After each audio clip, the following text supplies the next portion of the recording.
3.3 question number 6 इसकी आपने integration find करनी है।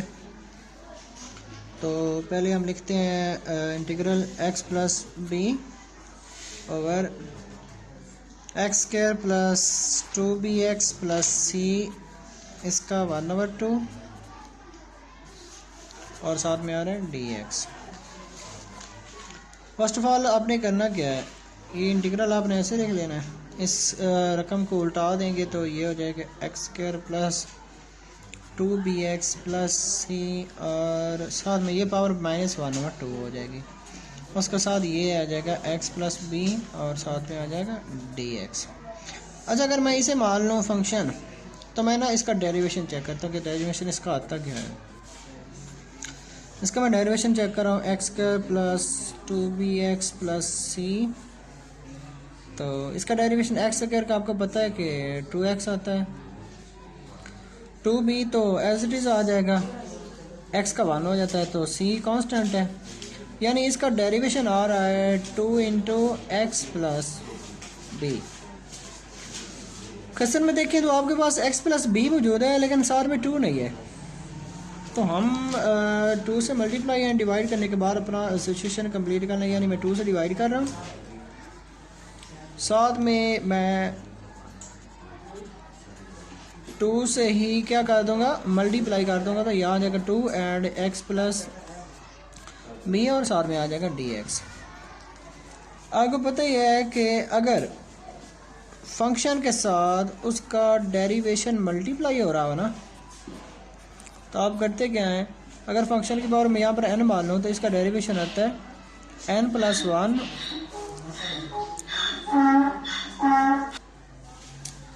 तो फंक्शन की पावर में एक जमा करना है और उसी से आपने क्या कर देना होता है, डिवाइड, प्लस हम कांस्टेंट ऑफ इंटीग्रेशन आता है।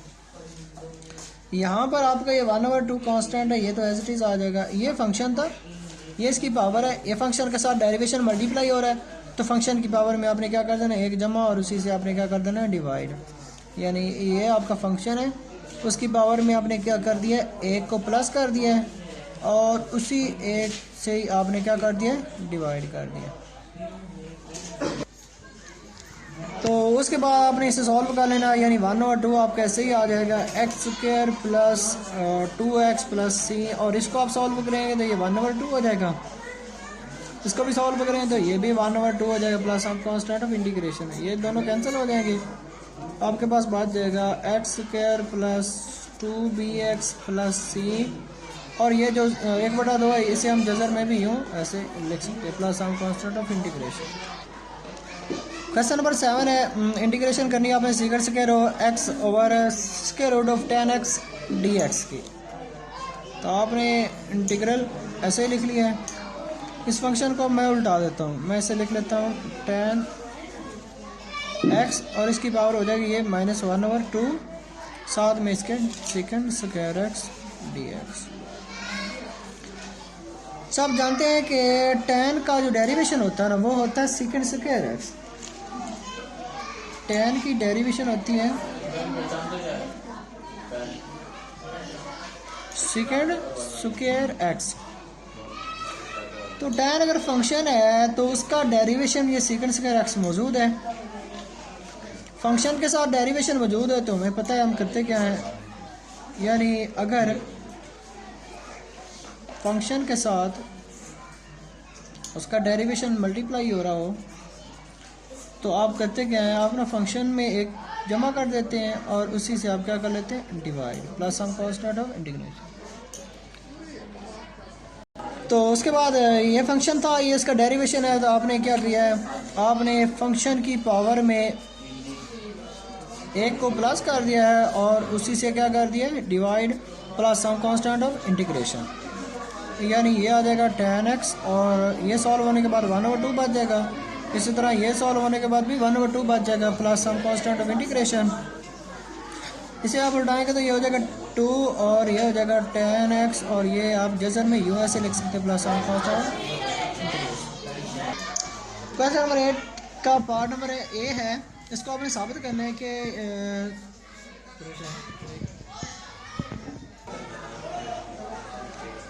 क्वेश्चन नंबर 8 का पार्ट नंबर 8 का ए है। आपने ये साबित करना है कि integral dx over x square minus ए स्क्वायर जो है ना, ये उस चीज़ का इक्वल होता है। तो मैं क्या करता हूँ, मैं इस x को ना ये लेट कर लेता हूँ। आपने लेट कर लेना है कि ये x जो है ना, ये बराबर है a सेकेंड एक्स के। उसके बाद आपने क्या करना है, फिर आपने इसकी डेरिवेशन लेनी है, यानी इसका डेरिवेशन आ जाएगा dx और ये आ जाएगा सेकेंड एक्स की डेरिवेशन। आपको पता है सेकेंड एक्स tan x होती है, समझ आ रहे, साथ dx। तो अब आपने लिख लेना है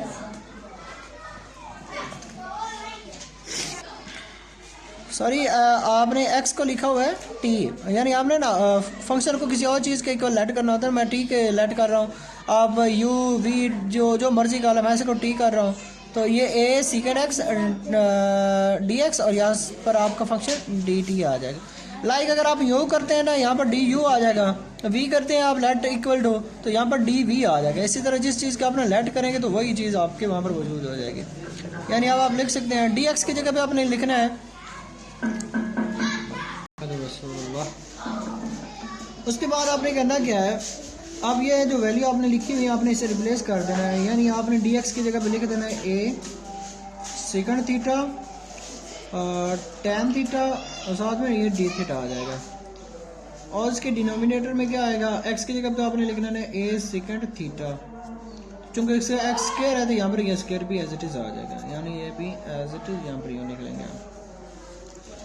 उसके बाद देखें आप इंटीग्रल, ये ऊपर वाली वैल्यू आपने एक दफ़ा यूँ ही लिख लेनी है।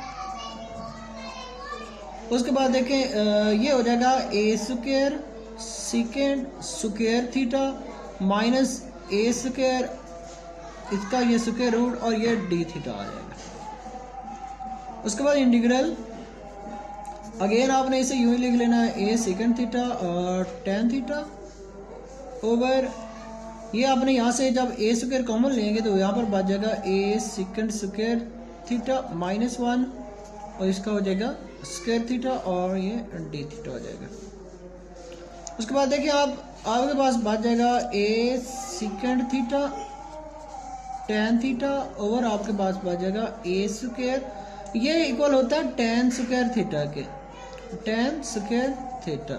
यानी आपको पता ही है कि second square theta minus 1 formula होता है, ये फार्मूला होता है tan स्क्वायर का। तो आप इसकी जगह पे ये लिख सकते हैं इंटीग्रल a सेकेंड थीटा और d tan थीटा और आपके पास बच जाएगा a tan theta d theta. यानी ये जो स्क्वायर है इनके, ये स्क्वायर रूट से कैंसिल हो जाएंगे। यहाँ पर देखें a भी कैंसिल हो जाएगा, tan थीटा भी कैंसिल हो जाएगा और आपके पास पहुंच जाएगा integral second theta d theta.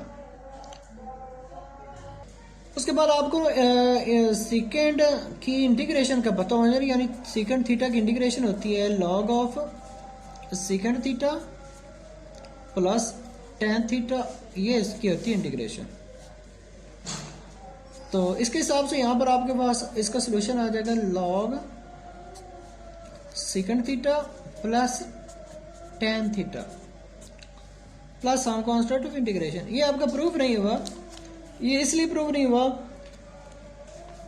क्योंकि आपने स्टार्ट में लिखा हुआ था कि x बराबर है a, जहां पर आपने लेट किया था x बराबर था a सेकेंड थीटा। यानी अगर मैं यहाँ से सेकेंड की वैल्यू लेना चाहूँ तो दोनों साइड पे अगर a से डिवाइड कर दूँ ना, तो अब आप सेकेंड की जगह पे लिख सकते हैं x over a।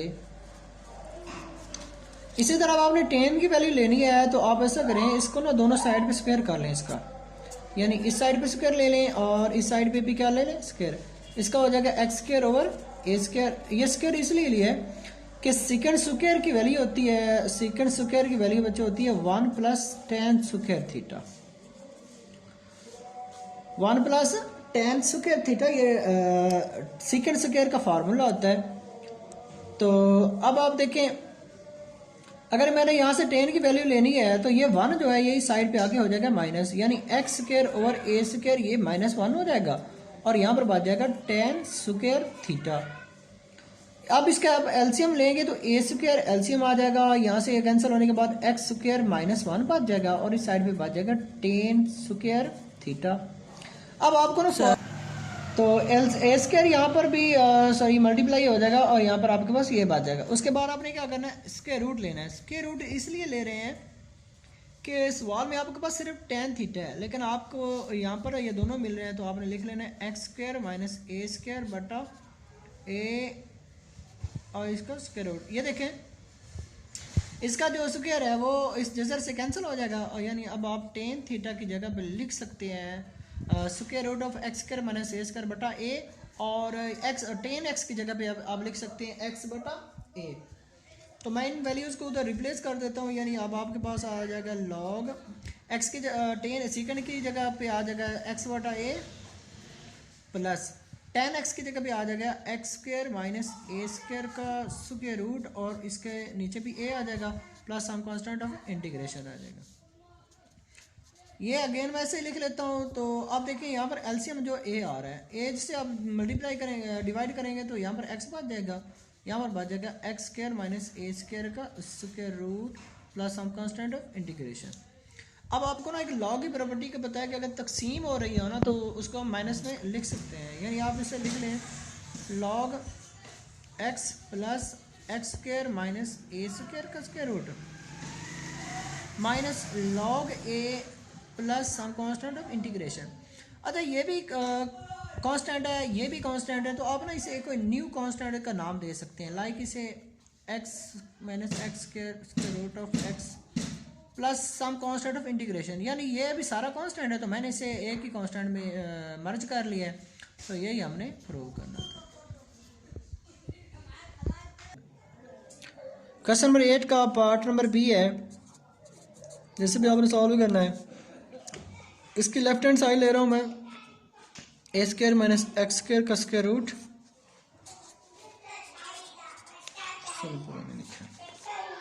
Integral dx। अब आपने करना क्या, अब आपने x को लेट कर लेना है, यानी लेट करना है कि x जो है ना ये बराबर है a साइन थीटा के। किसके इक्वल है, a साइन थीटा। तो उसके बाद आप इसकी ना डेरिवेशन करेंगे तो यहाँ पर dx आ जाएगा और यहाँ पर आ जाएगा a साइन का cos थीटा होता है डेरिवेशन और साथ में आ जाएगा d थीटा। अब आपने ये वैल्यूज़ जो हैं इधर रिप्लेस कर देनी है, यानी अब आपके पास आ जाएगा इंटीग्रल ए स्क्वायर माइनस ए स्क्वायर साइन स्क्वायर थीटा और डी एक्स की जगह पे आ जाएगा ए कॉस थीटा डी थीटा।